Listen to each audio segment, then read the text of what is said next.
Hello everyone, Rahul Mishra नाम है हमारा और आज का जो वीडियो रहेगा यहाँ पर हम लोग 7 अगस्त से लेकर 9 अगस्त तक की बैंकिंग एंड फाइनेंशियल अवेयरनेस यहाँ पर डिस्कस करेंगे। 7 से लेकर 9 अगस्त तक की बैंकिंग एंड फाइनेंशियल अवेयरनेस हम लोग यहाँ पर डिस्कस करने जा रहे हैं। ठीक है, पहला क्वेश्चन हमारी स्क्रीन पर है, देखो इसमें क्या बोला गया है। RBI has revised the repo rate in its recently held third by monthly monetary policy meeting of financial year 23।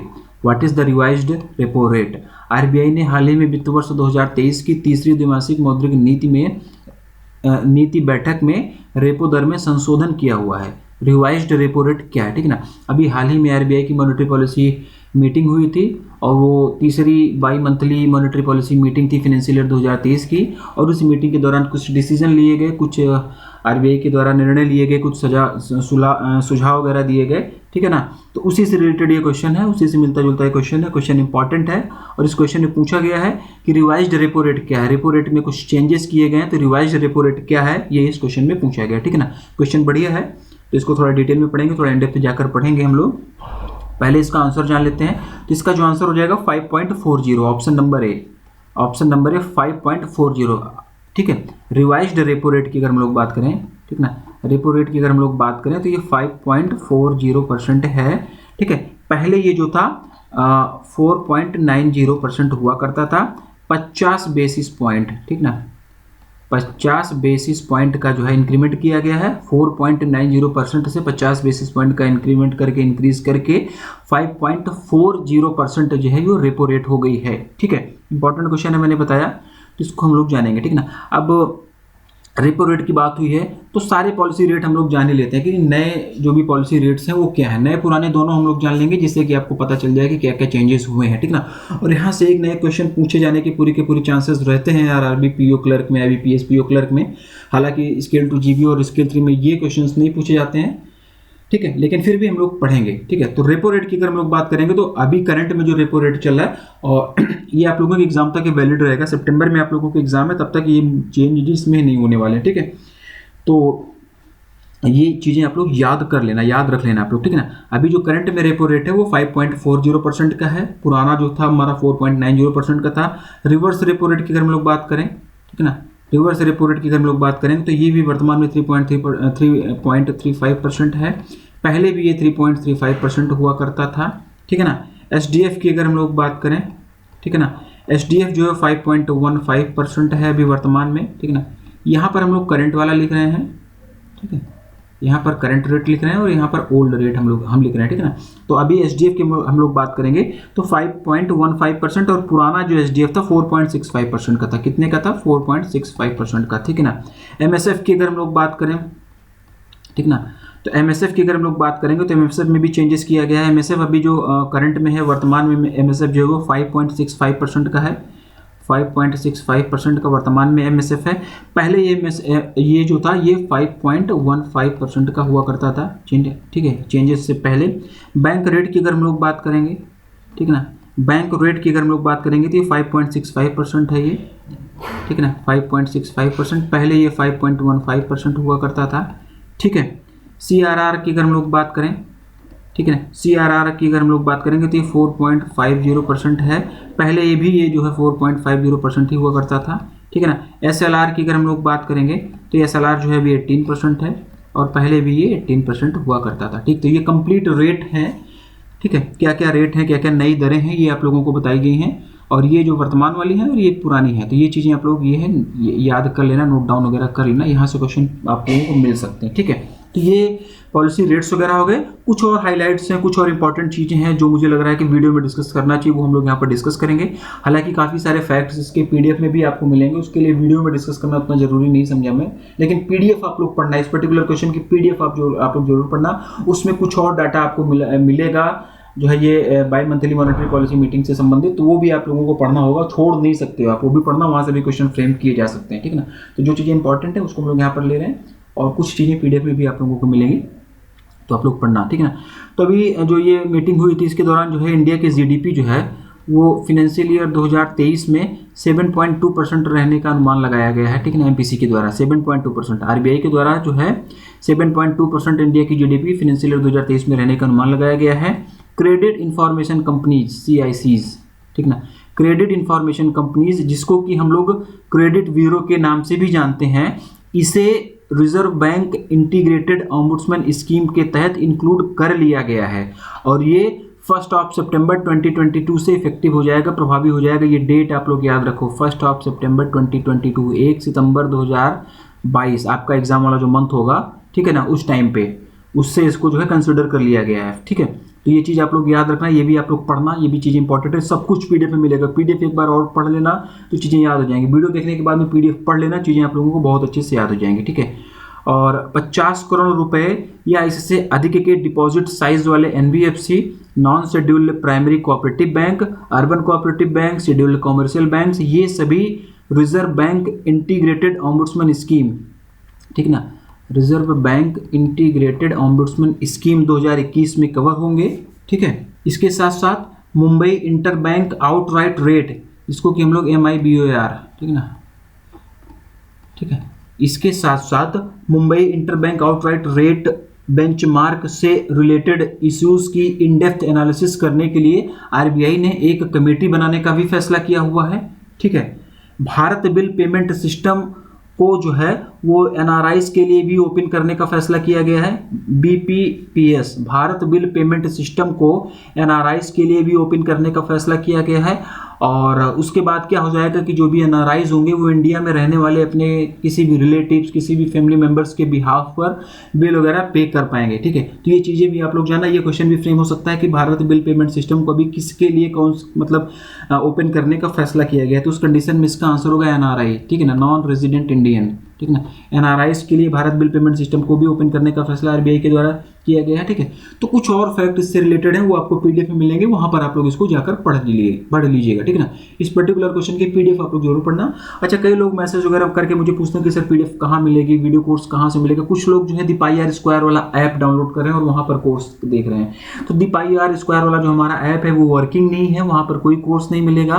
परीक्षार्थी नाम से हमारा नया मोबाइल ऐप आ चुका है, परीक्षार्थी नाम से हमारी वेबसाइट है। वीडियो के नीचे डिस्क्रिप्शन में सारे के सारे कोर्सेज के लिंक दिए गए हैं, वीडियो के नीचे डिस्क्रिप्शन में ऐप का लिंक दिया गया है, वेबसाइट दी गई है, वहां से जाकर आप लोग चीजों को कोर्स वगैरह जो भी परचेस करना चाहते हैं कर सकते हैं। कोर्स का एक्सेस वहीं से आपको मिलेगा, ठीक ना। दीपाईआर स्क्वायर वाला मोबाइल ऐप अभी नहीं चल रहा है, उस पर आपको कोई कोर्स नहीं मिलेगा, तो वहां पर आप लोग ना जाएं और उसको डाउनलोड भी ना करें, ठीक है। Next, SEBI has recently constituted a 15-member foreign portfolio investment FPI advisory committee FAC to increase foreign investment and to simplify the investment process in the capital markets. Who is the head of this committee? ठीक है, बढ़िया question है। सेबी ने हाल ही में विदेशी निवेश बढ़ाने और पूंजी बाजार में निवेश प्रक्रिया को सरल बनाने के लिए 15 सदस्यीय विदेशी पोर्टफोलियो निवेश सलाहकार समिति का गठन किया है। इस समिति का प्रमुख कौन है, इस क्वेश्चन में पूछा गया, ठीक है। पहली चीज तो याद रखो कि 15 मेंबर की कमेटी है और ये जो कमेटी है foreign portfolio investment advisory committee FAC, ठीक ना, कमेटी है। और इस कमेटी का हेड किसको बनाया गया है, इस क्वेश्चन में पूछा गया है। और ये कमेटी काम क्या करेगी ये भी आप लोगों को यहाँ पर बताया गया है, ठीक है ना। ये कमेटी काम क्या करेगी ये भी आप लोगों को क्वेश्चन में बताया गया कि to increase foreign investment and to simplify the investment process in the capital market, ठीक है ना। कैपिटल मार्केट में फॉरेन इन्वेस्टमेंट को कैसे इंक्रीज किया जाएगा, इन्वेस्टमेंट प्रोसेस को कैसे सिंप्लीफाई किया जाएगा, उसके लिए ये कमेटी बनाई गई, उस पर ये कमेटी काम करेगी। और 15 सदस्यीय कमेटी है। इस कमेटी का हेड कौन है ये इस क्वेश्चन में पूछा गया है। तो इसका जो आंसर हो जाएगा KV Subramaniam, option number C। KV Subramanian, option number C इसका आंसर हो जाएगा, ठीक है। कमेटी के में कितने मेंबर हैं, कमेटी काम क्या करेगी, सब कुछ क्वेश्चन में बताया गया। कमेटी के हेड इस क्वेश्चन में पूछा गया था, option number C KV Kamat जो है इसका आंसर हो जाएगा। और ये KV Subramanian, option number C इसका आंसर हो जाएगा। और ये जो KV सुब्रमण्यन जी हैं ये फॉर्मर चीफ इकोनॉमिक एडवाइजर हैं, चीफ इकोनॉमिक एडवाइजर, ठीक ना, फॉर्मर चीफ इकोनॉमिक एडवाइजर है ये। बाकी ऑप्शन में और जो भी नाम दिए गए हैं सभी इस कमेटी के मेंबर हैं, ठीक ना। 15 लोगों की कमेटी है तो सभी के नाम यहाँ पर जानना जरूरी नहीं है, हालांकि पीडीएफ में आप लोगों को सबके नाम दिए जाएंगे। पीडीएफ एक बार आप लोग पढ़ना, वहां से सबके नाम आपको मिल जाएंगे। क्वेश्चन जो पूछा जाता है वो ये पूछा जाता है कि किसी भी कमेटी का हेड कौन है, चेयरमैन कौन है, चेयरपर्सन कौन है, वो आपको यहाँ पर बता दिया गया, KV सुब्रमण्यन, ठीक। सेबी की यहाँ पर बात हुई है तो मुंबई महाराष्ट्र में इसका हेडक्वार्टर हो जाएगा। माधवीपुरी बच जो है वो इसकी चेयरपर्सन हो जाएंगी और ये सेबी की पहली महिला चेयरपर्सन है। Next, which bank has recently signed an agreement with the new institute technologies for micro lending and operation management under priority sector lending PSL। किस बैंक ने हाल ही में प्रायोरिटी सेक्टर लेंडिंग के तहत माइक्रो लेंडिंग और operation management के लिए न्यू स्ट्रीट टेक्नोलॉजीज के साथ में एक समझौता ज्ञापन पर हस्ताक्षर किया है। ये इस क्वेश्चन में पूछा गया है। वन लाइनर क्वेश्चन रहने वाला है। Dhanlaxmi bank, option number D इसका आंसर होगा। इससे ज़्यादा इसमें और कुछ नहीं पढ़ना है, ठीक है ना, बस वन लाइनर क्वेश्चन रहेगा। जिस क्वेश्चन में जितने एक्सप्लेनेशन की जरूरत होती है, जो जो चीज़ें पढ़नी होती है, हम वहाँ पर चीज़ों को एक्सप्लेन कर देते हैं। और जिस क्वेश्चन में पीडीएफ पढ़ना होता है वहाँ पर भी मैं बता देता हूँ कि यहाँ का पीडीएफ जरूर पढ़ लेना। अभी ये वन लाइनर क्वेश्चन है तो बस इसको ये भी बता रहा हूँ कि ये वन लाइनर है, बस इसका नाम याद रखो, कौन सी बैंक है और किसके साथ में जो है पार्टनरशिप किया गया है, ठीक है ना, बस इतना जाना। और क्यों किया गया ये क्वेश्चन में ही आपको बताया गया, तो ये चीज़ें आप लोग याद रखना। Option number D Dhanlaxmi bank इसका आंसर होगा। धनलक्ष्मी बैंक का हेडक्वार्टर जो है वो थिरुसूर केरला में हो जाएगा। जेके सिवान जो है वो इसके एमडी एंड सीईओ हो जाएंगे। ऑप्शन में और जो भी बैंकें देंगे इनके बारे में, इनके हेडक्वार्टर एमडी एंड सीईओ आप लोग रिकॉल कर लेना इसी टाइम पर। Next, who has recently been appointed as the MD and CEO of the Unity Small Finance Bank. हाल ही में यूनिटी स्मॉल फाइनेंस बैंक के एमडी और सीईओ के रूप में किसे नियुक्त किया गया है, ये इस क्वेश्चन में पूछा गया, ठीक है। और इसका जो आंसर हो जाएगा, इसका आंसर हो जाएगा Indrajit Kamotra. Indrajit Kamotra, option number B, ठीक है ना। Option number B Indrajit Kamotra जो है, कैमोट्रा ये जो है इनको अभी हाल ही में यूनिटी स्मॉल फाइनेंस बैंक के एमडी एंड सीईओ के रूप में अपॉइंट किया गया है। यूनिटी स्मॉल फाइनेंस बैंक के हेडक्वार्टर की अगर हम लोग बात करेंगे तो मुंबई महाराष्ट्र में इसका हेडक्वार्टर हो जाएगा, ठीक है। जनवरी 2022 में विनोद राय जी, देखो ऑप्शन में भी दिया गया है, विनोद राय जी को बैंक का चेयरमैन बनाया गया था। तो ये भी बस इतना ही हम लोगों को जानना है, इससे ज़्यादा इस क्वेश्चन में और पढ़ने की जरूरत नहीं है। Next, by which name American Express has recently launched a cross border payments platform for small to medium sized businesses customer seeking an international payment solution.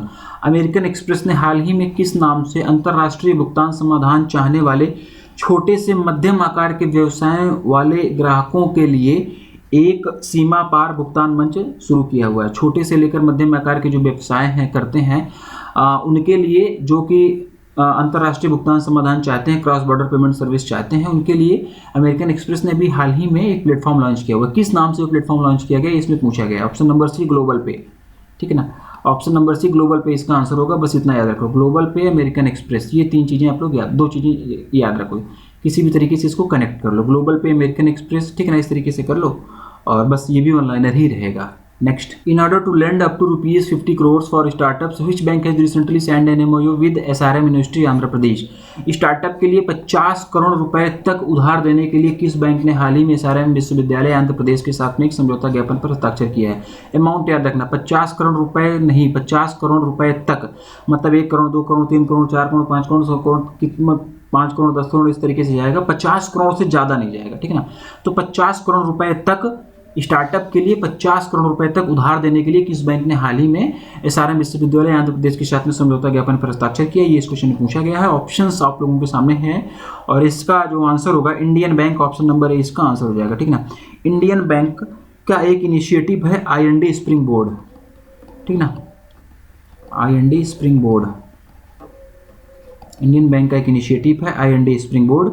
Startups और MSMEs को फाइनेंस प्रोवाइड करने के लिए ये इनिशिएटिव है Indian bank का, जिसका नाम है IND स्प्रिंग बोर्ड, और उसी के तहत में ये लेंडिंग की जाएगी, ठीक ना। उसी के तहत में स्टार्टअप्स को 50 करोड़ रुपए तक की लेंडिंग की जाएगी और इसके लिए SRM यूनिवर्सिटी से जो है, आंध्र प्रदेश SRM यूनिवर्सिटी से जो है MOU साइन किया गया है इंडियन बैंक के द्वारा, ठीक है। अगला और लास्ट क्वेश्चन देखेंगे इस वीडियो का। Which bank has recently set up a race goal as a part of its plan to become its plan to be among the top 3 PSBs in next couple of years, ठीक ना।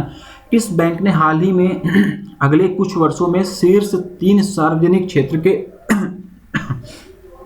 बैंकों में शामिल होने की अपनी योजना के तहत रेस लक्ष्य निर्धारित किया। बढ़िया क्वेश्चन है, क्वेश्चन बहुत बढ़िया एग्जाम पॉइंट ऑफ व्यू से, ठीक है।